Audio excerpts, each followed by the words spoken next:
Okay, so quick little check-in on the, what is this again? It's a 990D. Into the disassembling. So this is the good saw. I disassembled the part saw and I got, some fasteners and, I got some clutches to choose from. I thought I had a clutch drum. I was wrong. I do not have a clutch drum for it. The sprocket that I had was 3/8, and I thought that would be great because I have bars that I could put on it and run 3/8 chain on it. That wasn't the case. That sprocket didn't work, so I'm gonna have to go with 404. These sprockets, this one's a little bit worn. You can see it's not great, but I got another one here that's got very minimal wear on it. So that one there is gonna go on. I'm gonna clean it up, put it on. Also, the clutch that was on, I think it was this one here, was in real bad shape. This one here is good, so I'm gonna use this clutch, clean it up, and then use this drum. And then I found a 31-inch bar with a Homelite mount, 404. I bought some 404 chain that'll go on it, so that kind of solves that problem. It wasn't the cheap way to go, but that's what we did for bar and chain for this. Obviously, top cover came off. That's very easy. I just wanted to go over how to get at the carburetor on this because it's not overly obvious when you first look at this saw. It looks very complex. It looks like a real pain in the butt to get in on it, and it is. It's not terrible, but it is definitely not convenient. So the first thing that comes off is the top cover. Where is it? Here it is. So top cover, obviously, goes on like so, screws in. It's just one little, screw here to take it off. That comes off very easily. And then depending on what you're gonna do, I'm gonna take the flywheel off and everything else. So I took the full wrap off. That's pretty straightforward. There's a handlebar bracket that holds the full wrap here. That comes off. And then the air filter comes out quite easily. It's just one screw that basically you back off, slide it out to the side. That comes off. I'm going to clean that up. And then the next thing you got to get off is this whole handlebar or the whole rear handle. And it's on this style, there's not a lot of room. There's actually, if I could zoom in, I can't when I have it in this angle, but there's a screw that's in here underneath, and then there's one up top. Obviously the one up top is easy to access. The one under here is not easy to access at all because of the switch. On this side, same kind of thing. You've got one on the top and then one on the bottom.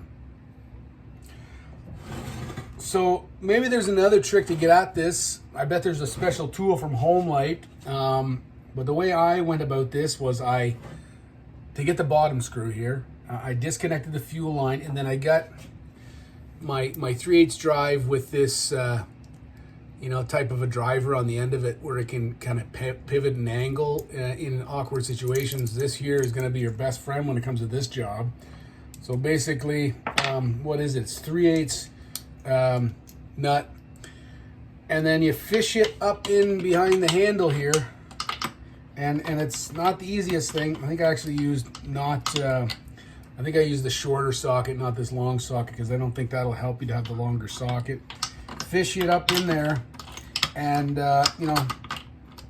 it had to be the shorter one because the longer one, you need a little less distance on it. So the shorter one, you can fish it up in there, and then once you get into place, put the socket on the end, and you kind of angle this thing so that I had it upside down because it's really hard to get the right amount of pressure on it to actually stay on this screw. So I had it up on its side, upside down, and then I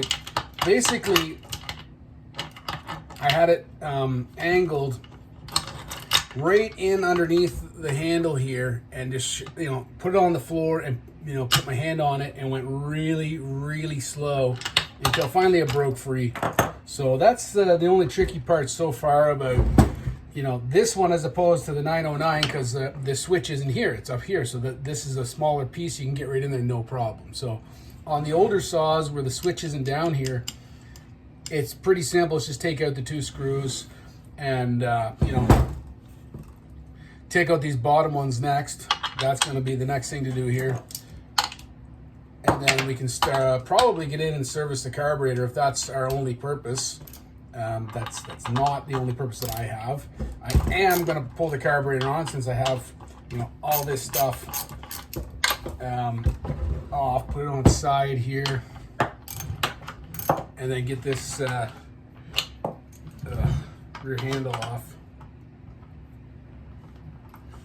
I haven't decided exactly what I'm going to do with this saw yet. I haven't heard it run. I probably should have, but I haven't even heard it run yet. That would give me a better idea of how deep I want to go into this thing. I haven't even pulled the muffler on it yet. I saw pictures of the muffler before I bought it, so I know the top end's good. But, you know, it's awful tempting to not just go ahead and re-ring it because I have new rings, new pistons, a new piston and new rings. Anyway, so I'll get those screws off. Boom. The handle comes right out, and then yeah, there's like an O-ring that seals the intake to you know, the air cleaner. So basically, air flows down through the air filter and then in through the handle and basically out through here and then into the carburetor. So there's an O-ring there. So keep an eye on that. You don't lose that because that's going to keep dirt out. So you don't want to lose that. And now at this point, you can service the carburetor. But another thing I realized about, you know, this particular saw, which is very irritating, is to get these 2 screws off that you would typically need to get off, that you would typically remove from most of these tilts and HLs, are pretty inaccessible, to be honest with you. I'm trying to remember what size those are. Are they 7/16? Like, you cannot, at least I cannot. I don't have a wrench that'll fit down in there because of this governor. And on this side, you've got the throttle linkage. It's a real pain in the ass is what it is to try and get this carburetor off. So the only way that I see that it makes sense to take this thing off is to take the, there's probably 4 screws for the reed intake, and you just remove the entire thing. The reed block, the reed cage, the carburetor, everything all comes out in one piece. Which kind of sucks because then you've got the sealing gasket you've got to replace, or should replace, or think about replacing. Have a good look at that sealing gasket at the reed block, or else you're just, you know, introducing an air leak there. So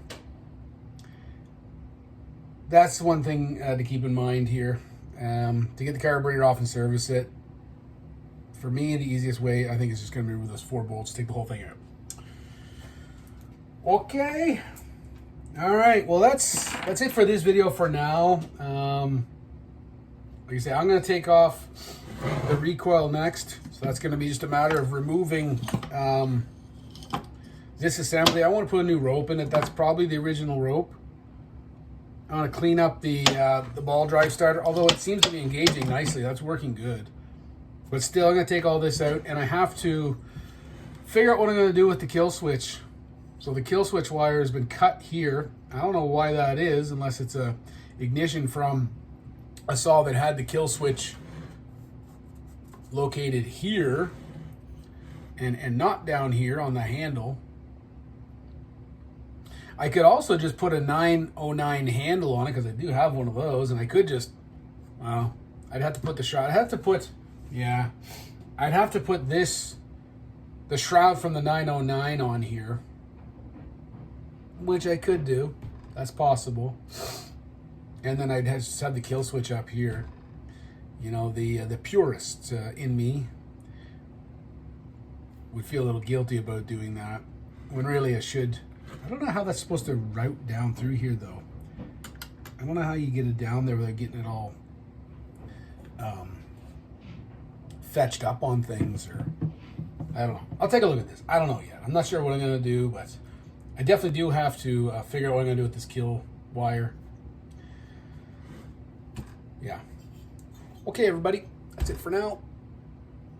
We'll pick up another video when we get into this a little further, and then follow the progress somewhat here as we get this saw back together, get a bar on it, and, you know, eventually run it, see how it does. There's another issue I see here too, is it was sealed up, this oil tank.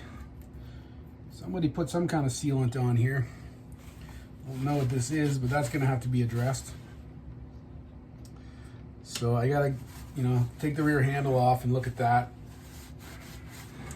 Actually, I wonder if when you remove the rear handle, would that give you access to those screws? Ooh, maybe it would actually.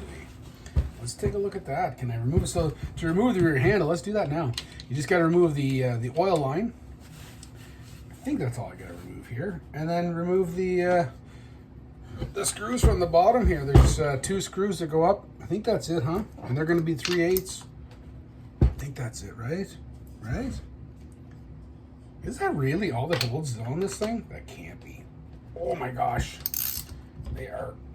Oh. No, I don't want to strip them either, so I gotta be careful here. Oh boy, oh boy, oh boy. Oh boy, oh boy, oh boy. Slow down, slow down. Take your time, son. Take your time.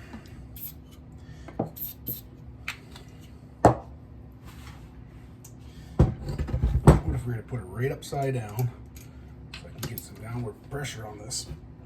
Things move. You know what I need is some stuff here so it stops moving. Something to kind of hold it in place. I guess this is where, you know, some of the guys that have saw vices, you know, they got the advantage. I think this whole thing's just going to slide. It's probably not going to help me as much as I want it to. All right. Let's try and get a better grip on this. The glove. Let's give it a little glove. Love from the glove. Come on. Oh. There we go. That's never been off, I don't think. Or we put on last. Use some Loctite. Come on, you. Oh! Definitely was not going to fall off on its own. Is this really all that's holding this thing on? I can't imagine it is, but maybe it is. Is this all that's holding the rear tank assembly on? Is it really? Oh, it is. It is falling apart there now. Okay, let's slowly but surely, yeah, look at that. So that's off now. So that's it there. That's the rear tank assembly, oil tank, fuel tank. That's good. I wanted to take that off so I could clean it up anyway. And now, let me look. Can you get at those screws now? Not really. No, it still doesn't help. Those screws are still inaccessible. So this is an extremely inconvenient carburetor to service. Well, I mean, say that. It's not that bad. You just have to take the reed off. So, just a little different than I'm used to, I guess. Okay, let's stop her there. Maybe somebody has serviced this. That's a new fuel hose right there. I don't know about down inside the tank, if that's been changed.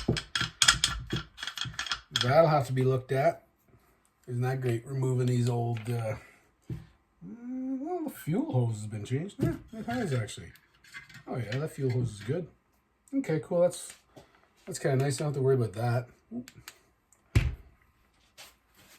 Clean all this sludge off the underside of the tanks here. All right, let's wrap up this video here and get this sawdust off my bench. Cleaned up. I actually spent like a day tidying up down here and moving stuff around. I hadn't done that in a while. Yeah, you gotta kind of do that stuff every now and then. Oh boy, be careful. I could have busted that spark plug off. Yeah, maybe it would have been a better idea actually to remove the flywheel, the shroud and everything when I still had the handle on, so I'd have a little more stability. So now it's just gonna be a little more awkward to work on it. Okay, cool. That's it for this video. Check out the next one. Holy cow, 15 minutes. I thought that was going to be a quick video. That's not a quick video. Okay, bye everybody. See you on the next one.